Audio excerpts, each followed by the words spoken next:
Hello and welcome. You're about to watch Bereavement and Other Losses as part of the Wellbeing Education Resilience programme. We'd like to draw your attention to the Face COVID video by Russ Harris. If you haven't already seen it, please do take 5 minutes to do so at some point. It gives a great overview of how to support wellbeing in response to the COVID-19 pandemic. You can click on the link below of the accompanying PowerPoint presentation when it's in slideshow mode.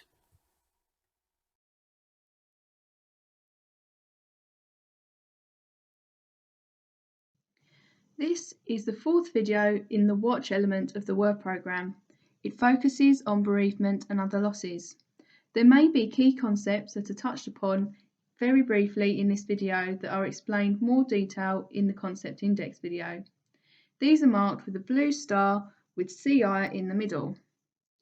Should you want any further information or have any questions on anything covered in this webinar, you can book onto one of our Q&A conferences.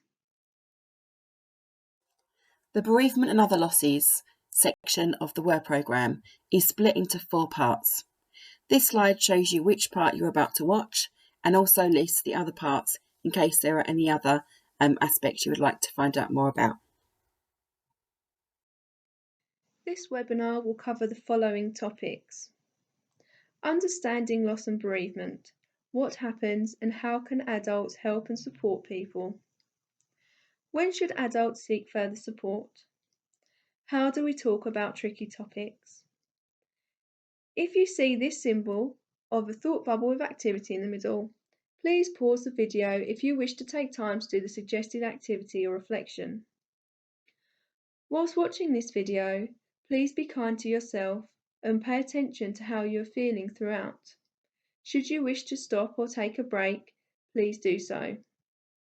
You may also wish to reach out to a friend or a family member. If you wish to seek further support, there is information on how you can do so in the final slides. You can also talk to your mental health lead in your school and they can put you in touch with your allocated practitioner from the School Wellbeing Service.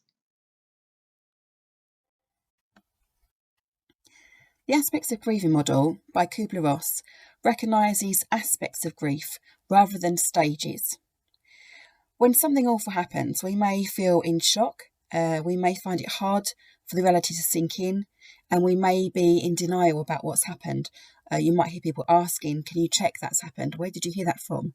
I need to check for myself, I need to speak to someone myself. Or you may say things like, I just can't believe that. I can't believe that's happened. And it takes a while to listen to the story over and over or to talk about the story a lot for that to start to sink in. Then feelings of pain and worries about separation, worries about things happening to yourselves or to people that you love and care about, feelings of sadness, they may flow as the loss is more realised. Feeling guilt and anger is very common, and sometimes people can feel wrong for feeling like this. So it's really helpful to be able to reassure people that it is okay and that it's very normal to feel guilty or angry. Magical thinking is something that can happen when our mind suggests that something we said or did contributed directly to the loss. And that can really be quite a tricky feeling. So if you hear somebody talking like that or reflecting like that, then try to remind them that what happened because that happened, not because of something that they've said or done, and try and acknowledge that magical thinking and explain that is part of their brain trying to process what has happened, but to reassure them that would not have been the case. Sometimes we can feel regret. We feel like we should have done something differently. Maybe we should have helped more or done something. And these can include feelings of anger at others, perhaps, and maybe services, attribute blame to other people. So again, feelings can get quite heightened and quite emotional. So just reassuring people that it's very normal to feel like that and their feelings might change over time. So with time, these feelings do become replaced with sadness and kind of learning to live without the person that's died or learning with the loss that they've experienced. We can experience feelings from each of these aspects of grief at various times. Feelings can change really rapidly, or they might return years later. There is no timeline for how someone should feel about loss or about their grief. And most importantly to remember is that most people manage grieving with support from those who love and care for them by people that they have in their lives already.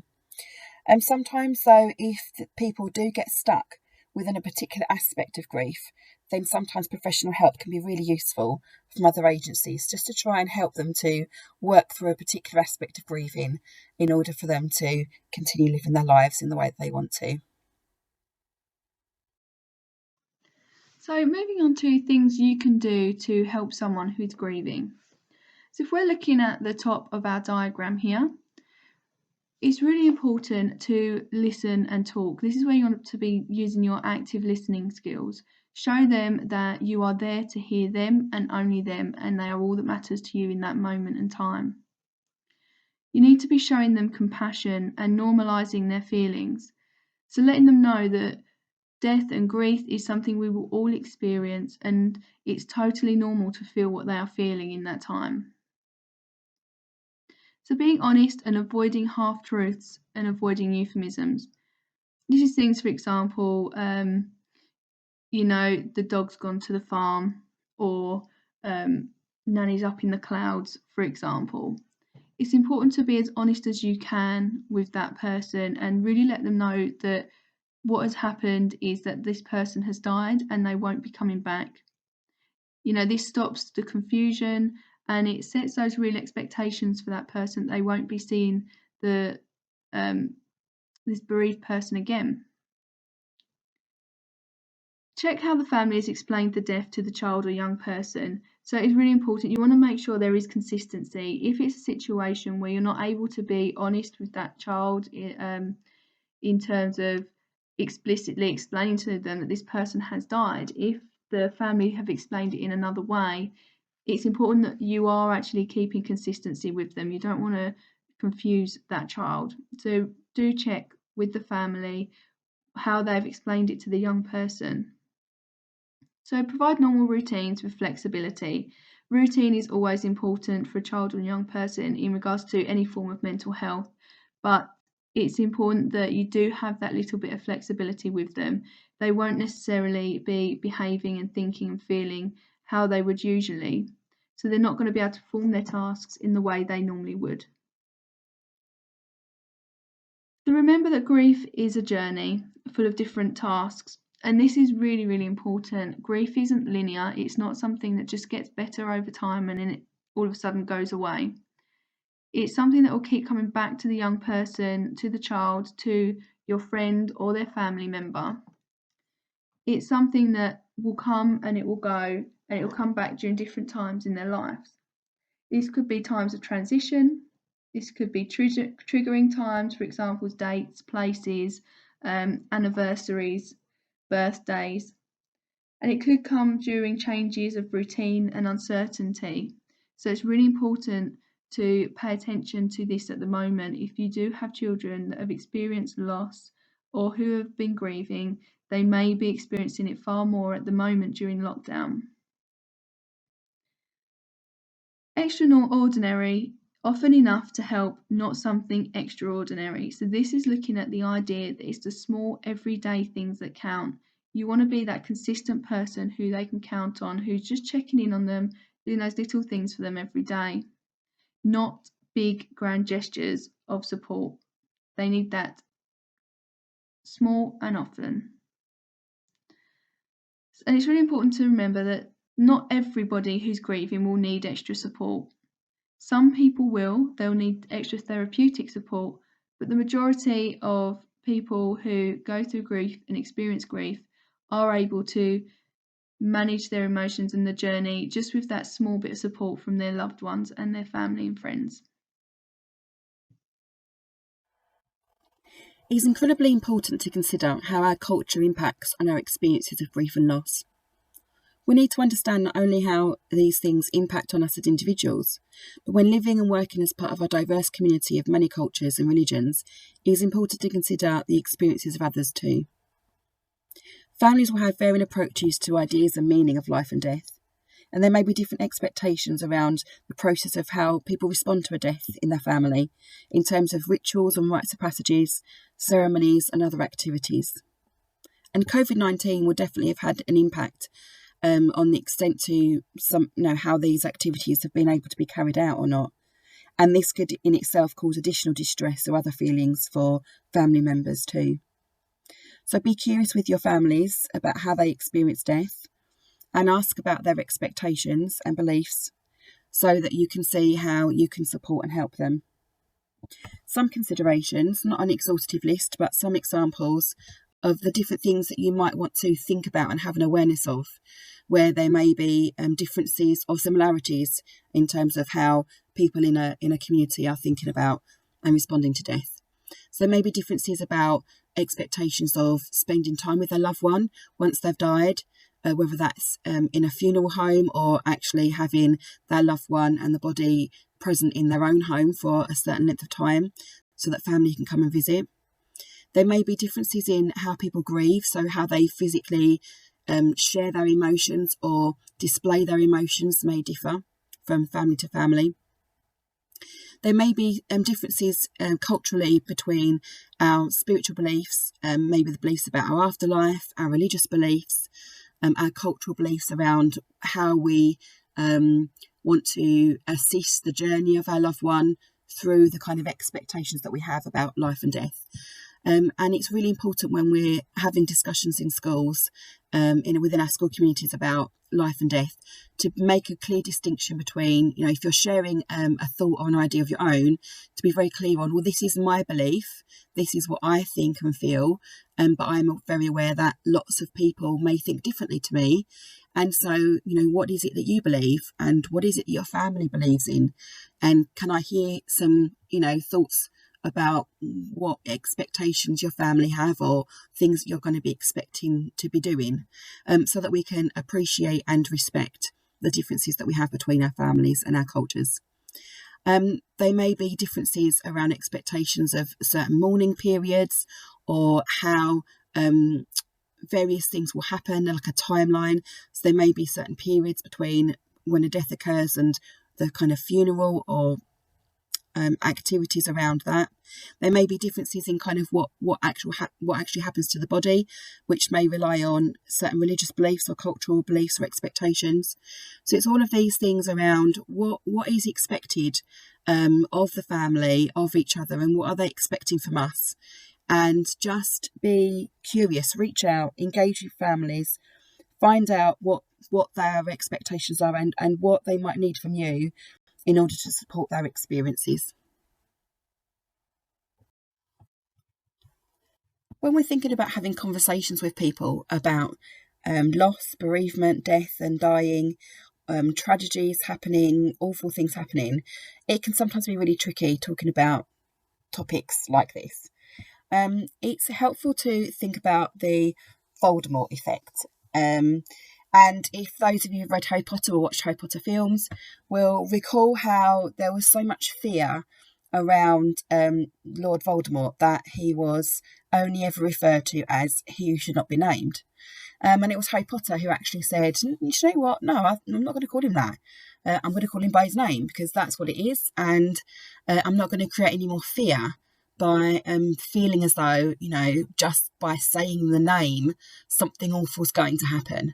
And I think sometimes this is what happens when we want to avoid using words like, somebody has died or they're dead. We can feel like they're really hard words to say for the fear that by saying them aloud, something even worse is going to happen, like we might upset somebody or we might get upset ourselves. And that is a reality that actually when we're talking, using language like that, it can be upsetting. But it's not a reason to not say it at all. And actually by not naming some of these words and not saying them aloud, we actually can create more fear about it and a feeling like we should avoid these words themselves. So try and be brave. Try and use the words. We've got some here, dead, died, dead, cancer, virus, suicide. These are all tricky topics to talk about. It can be very, very upsetting for people. But just be thinking about how we can actually not create any further fear of these experiences through the words which we use every day.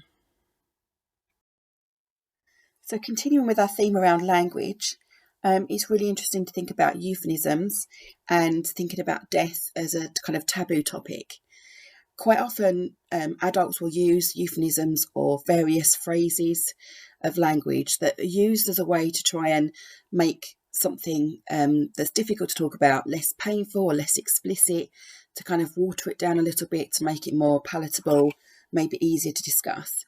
And adults are quite aware of the double meanings that these things have, but children, young people can be quite confused. They might take the phrase quite literally, and then that could lead to further fears or further misunderstandings.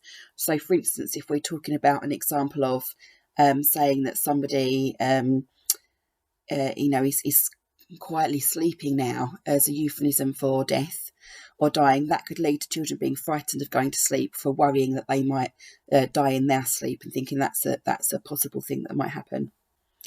If you'd like to have a go at the activity we've got on this slide here, we have 4 pictures for you to have a look at that represent just a few of the euphemisms. I mean, there are lots, and actually another activity you could do as a group of staff if you are with a peer or a colleague to think about all the different euphemisms that you can think of. But here we've got 4 pictures. See if you can think about the euphemisms that they represent. So if you want to have a think, you can pause the video now, and I'll give you the answers in a minute.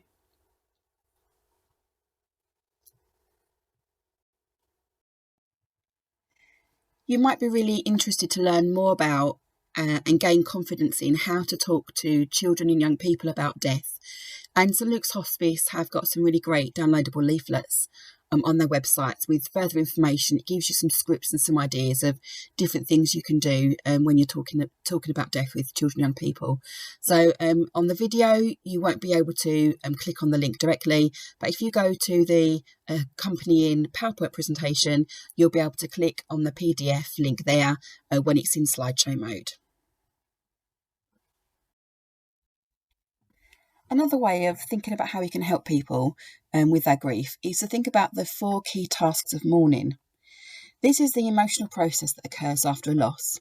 It's an essential and necessary, but often very painful healing process, and it's achieved by the series of these tasks. Something to say about the current situation that we're in the time of this pandemic is that some of these key tasks have been quite impacted upon by some of the restrictions that we're living in the moment. Within lockdowns or just within physical distancing or certain events and gatherings and limitations on that. So this has been really tricky for some people, and it may be an ongoing theme that actually you're assisting people by acknowledging how difficult it is or has been or will be to do some of these tasks, but thinking about what they can do, what aspects of these tasks they can think about and be supported with. So having a look at these each one as we go. So facing the reality of the loss. We've talked already a bit about shock. Shock can be observed through a whole range of reactions when someone hears bad news, to uncontrollable crying or noises, screaming, to the other end of the scale with completely no emotion, very calm, very controlled reactions. And this initial shock can last several days. There's no right or wrong way of how somebody should behave when they hear this initial kind of news. And it may take some time for them to face reality and to accept that this is what's happened. Sometimes it's actually a helpful coping strategy too.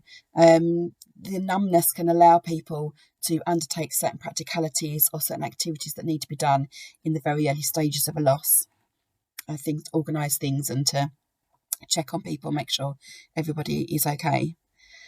There may be various things that happen to help someone to face reality. So going through rites of passage, it may be particular cultural events. Sometimes seeing the body of the person who's died can be really helpful for this process, making funeral arrangements or whatever kind of cultural experiences are sought out after.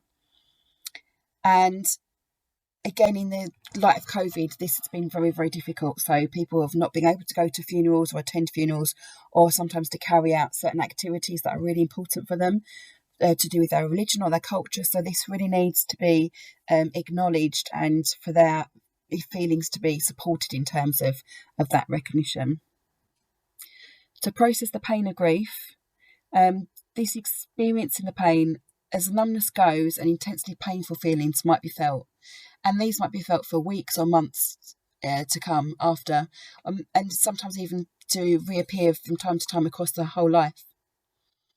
It may impact on how they are day to day. It may impact on their physical health, which we'll talk about in a little while. But these feelings do need to be experienced and they need to be expressed, and that they will lessen in time. And people need reassurance that although these feels awful now, these feelings do lessen over time. Adjusting to a world without the person that's died, it can be tricky. There can be constant reminders around us, and these can help us to feel comforted, or they can trigger us to feel upset. And again, this can change from day to day depending on our mood or what it is that we've seen. The future can feel uncertain, it can be frightening. You feel as if the risk may be everywhere around us. It's as if we've lost a sense of trust in the world as a safe place to be. And again, reassuring people that over time, this trust in the world as a generally safe place to be does grow back. There is hope for them that these feelings will lessen in time. And for children and young people, this adjustment period happens many times throughout their life as they age and they experience new events. So growing up, leaving school, getting a job, having their first house, relationships, having their own families, their own marriages or weddings or celebrations. As they go, they experience these new life events, and then they have to kind of adjust and tweak how they're going to undertake this adventure without the person that's died, and that does take time.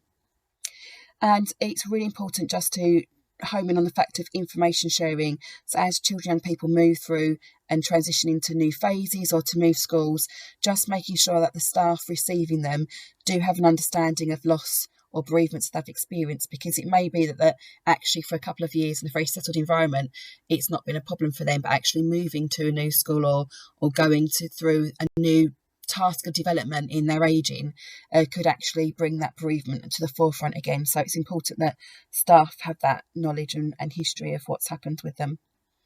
And the enduring connection, trying to find this bond, if you like, an ongoing bond in the midst of embarking on a new life, is one of the final tasks.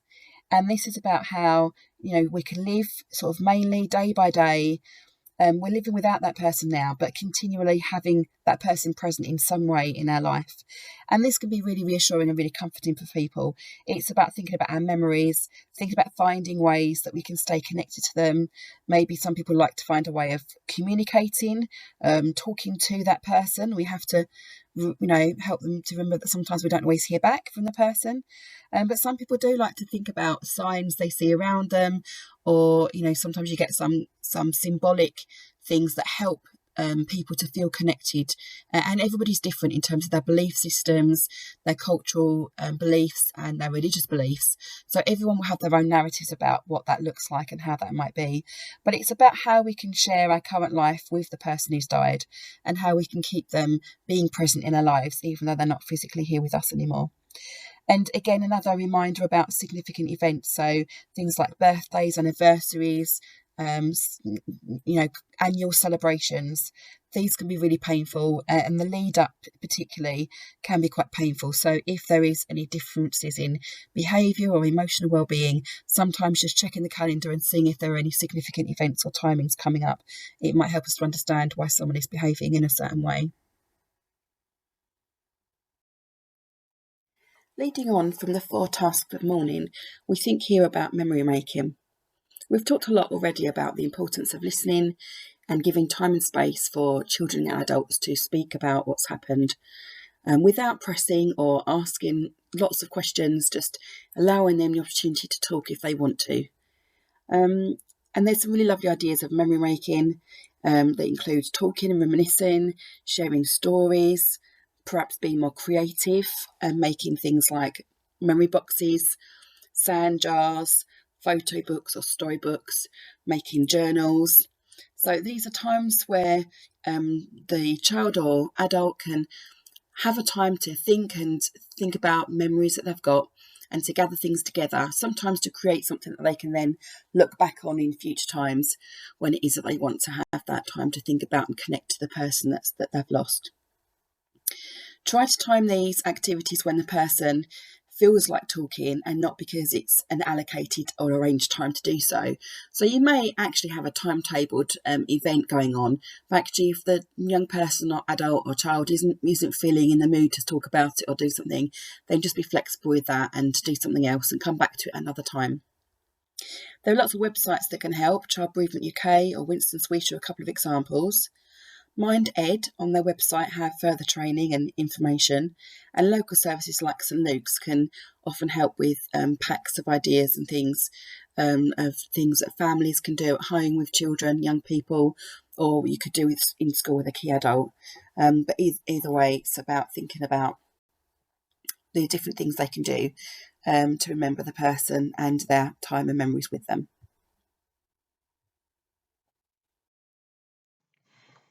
So in this slide, we'll be looking at a checklist of key actions from the individual's perspective. So this is from the person who will be experiencing loss or bereavement. It's really important to put them at the centre of the plan and the checklist. Make sure that you're going at their pace and you're doing things that they are comfortable with. I mean, there may be things that you have to do that they may not be that comfortable with, but then in that case, it's about making sure you're doing it in a way that they feel more comfortable. For example, the first point, please talk to me about how to let the rest of the class and staff know what's happened. So they may be the sort of person that likes to keep it secret, but it is really important that the staff and students do know what's going on for this person, because it avoids situations, for example, if a parent's died, whereby a teacher may refer to their parent in a case of, I'll call your mum if you're not behaving, or something like that. It's really important that they know what's going on, and also they can just be a lot more empathic with them and be more understanding to their situation. Next we have ask how I'm feeling. It may not be obvious. So we don't really know how someone's feeling until we ask them, and that's really key. Don't just assume that they're okay because they look okay. Let me have someone to speak with and a safe place to go if I'm feeling overwhelmed. So this doesn't necessarily have to be a pastoral member of staff. I know it's often easier for it to be a pastoral member of staff, but this young person may actually have really good relationship with their English teacher, and that's who they feel safe talking to. So again, really talk to that young person, find out who they want that person to be. Check in with me once a week by email or message so that I know you are still supporting me from a distance. So this is really important, especially during lockdown. We can't check in with them, we can't see them in person, we can't see their body language in person to see how they're getting on. So it's really important to make sure that you're calling, you're doing virtual meetings with them just to see how they're getting on. They need to know that you are still there for them. Arrange for me to get extra help with my work. I may struggle with work at home and need support with this. So it may be, the whole family will be experiencing the same loss and bereavement. So it may be really difficult for them to get on with their work at home. So again, try and arrange some sort of virtual meeting, whether it be once a week or a few times a week, just to see how they're getting on and maybe do a bit of one-to-one tuition with them. Talk to me about what has happened. I may need more information, advice, and education about loss. So it's really important that you're aware of the local services and support options available for students with bereavement, experiencing bereavement. This can be found on our Accessing Local Support presentation, and as well as we've spoken about throughout the whole PowerPoint, it's really important to make sure that they're really clear about what's happened and really clear about what's likely to be happening for them, that this person's not coming back.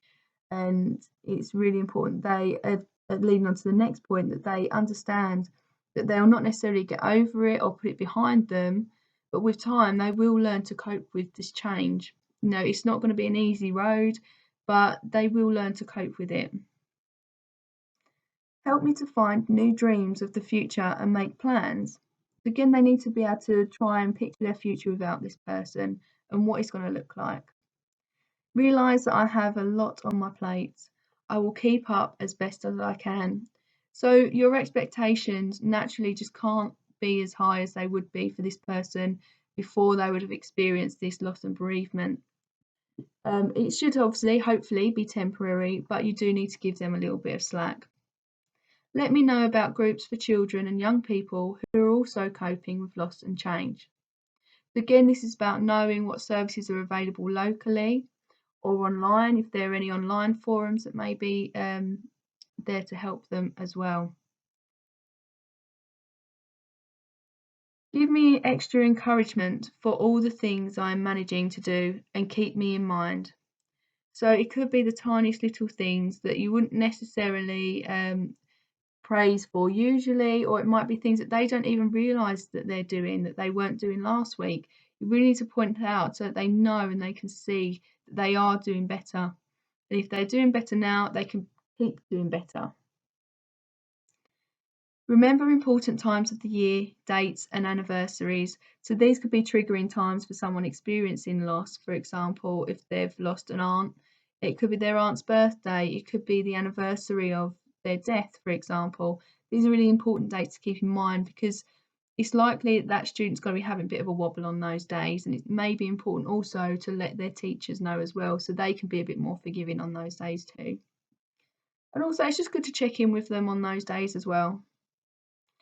Be mindful of curriculum topics that may upset me and prepare me beforehand. Give me the choice to see things ahead of time or have a choice to do something differently. So this may be if you do RSE and you talk about death, for example, different religious views on death. It could be PSHE, you may be doing a topic that's related to the death or something that may bring up emotions for them about what's happened to them. It's really important to let them know it's coming up, prepare them. Do they want to be in the classroom when this is happening? Would you like to see what we're doing? Is there something we can do to make it more comfortable for you? You know, this is something that we have to cover. How can we do it best for you so that you can be as comfortable as you can whilst doing it? So what we want you to think about is if you had a bereaved student returning to school, what 3 things would you prioritise or do first?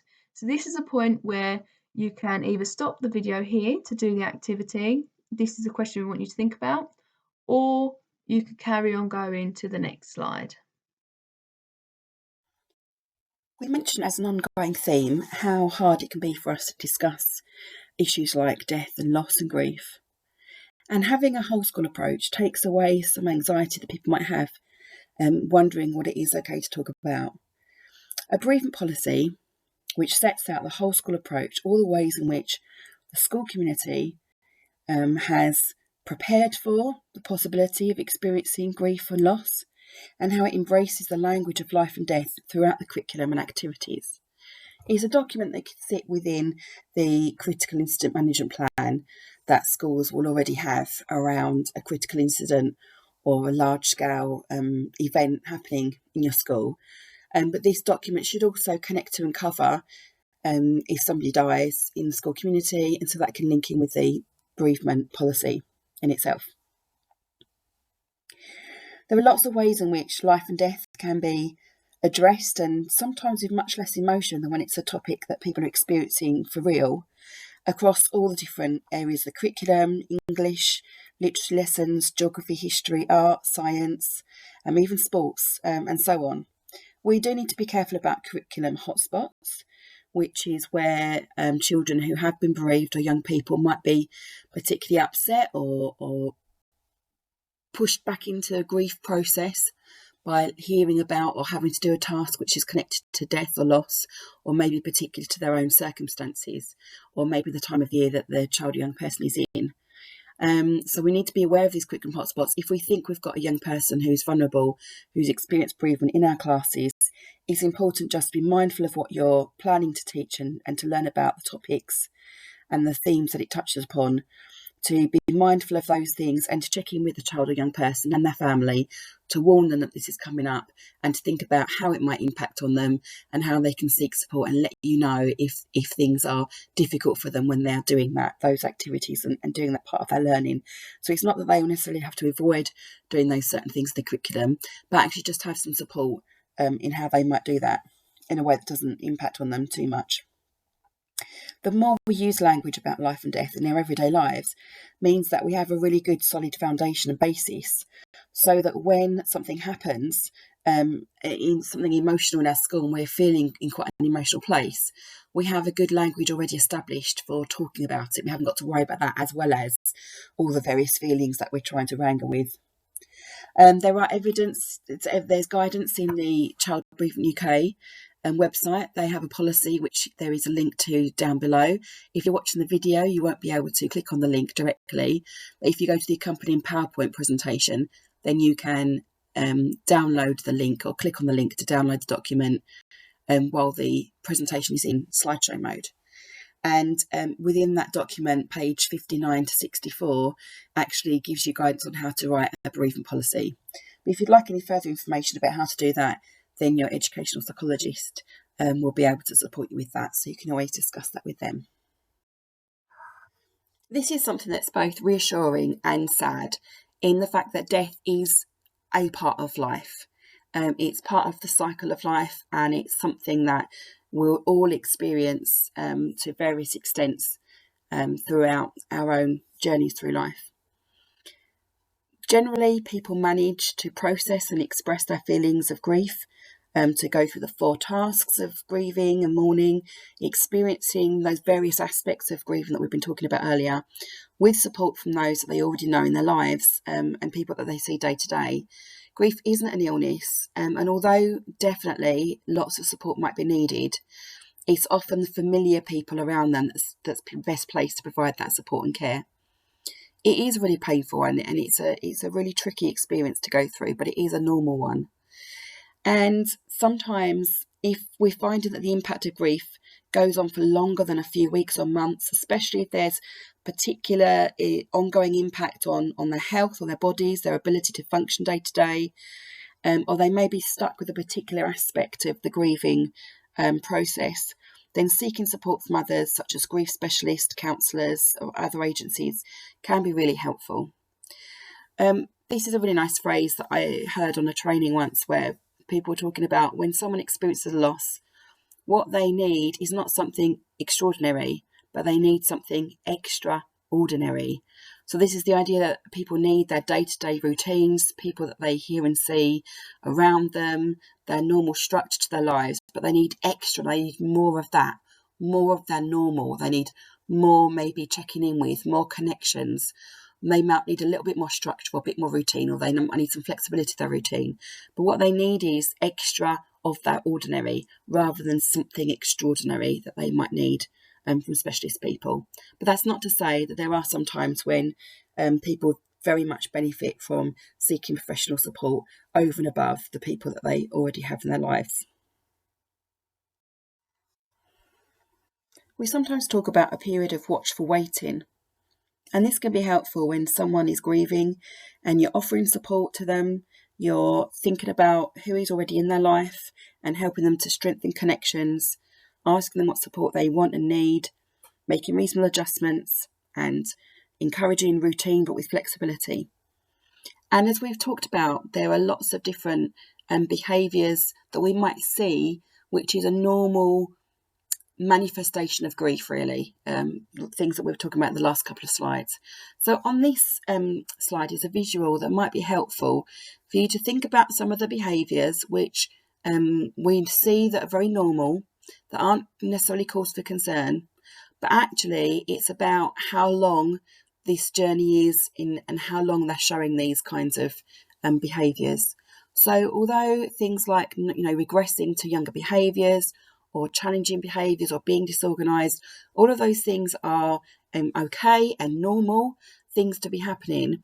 If there is a period of time after this watchful waiting where there doesn't seem to be any improvement in these kinds of behaviours, often you would see, somebody may be needing to regress to some further, some earlier support networks or things that used to comfort them, but gradually over weeks and months, you'll hear parents talk about, they're not really using it anymore, they're not asking for that now, so they're kind of forgetting that they need that again.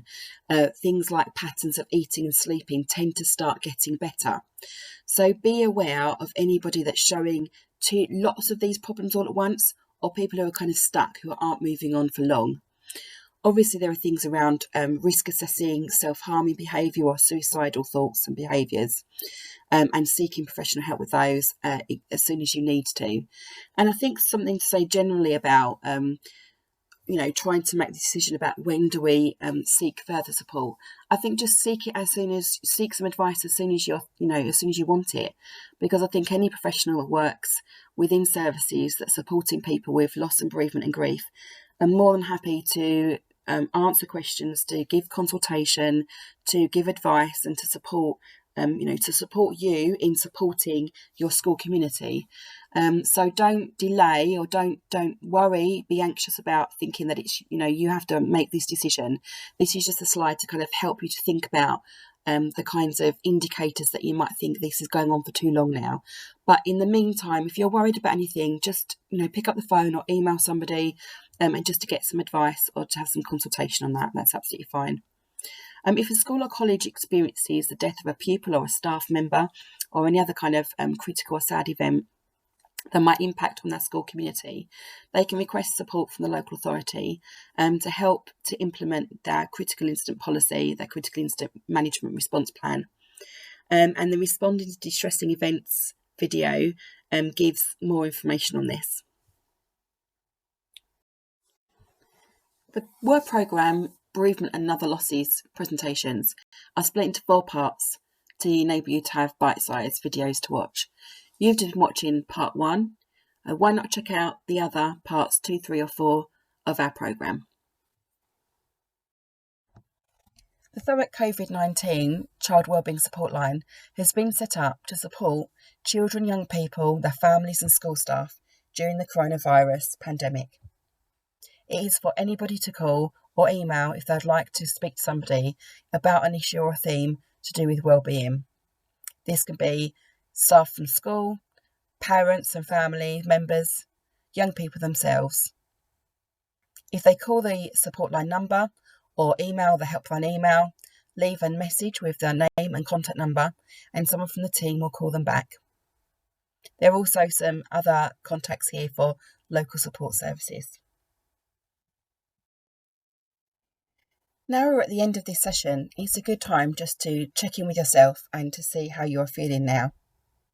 As we said in the beginning, the content of the WER programme can impact on how we're thinking or feeling and how it relates to us in our everyday lives. If you've been affected by anything you have read or heard about today, please seek support, either from your own support network, and there's some ideas listed on the slide here, or from additional support networks, whether that's local services or national sources of support. Following on from watching one or more of the videos or presentations in the WER programme, you may have questions about the content or themes from your school around wellbeing more generally. So for the Ask and Share aspect of the WER programme, we've scheduled a series of webinar conferences. These are online events, question and answer sessions that school staff or other professionals can come along to virtually and join us in a panel of people working in Thurrock. At these, questions that have been submitted can be responded to and discussed, or good practice can be shared among the schools. It may be that you want to work collaboratively as a whole staff to decide on what questions will be submitted. And more dates will be added to these conferences throughout the spring and summer term. For more information about the dates and how to book, you can check online to where the presentations are listed, or ask your school's mental health lead for more information.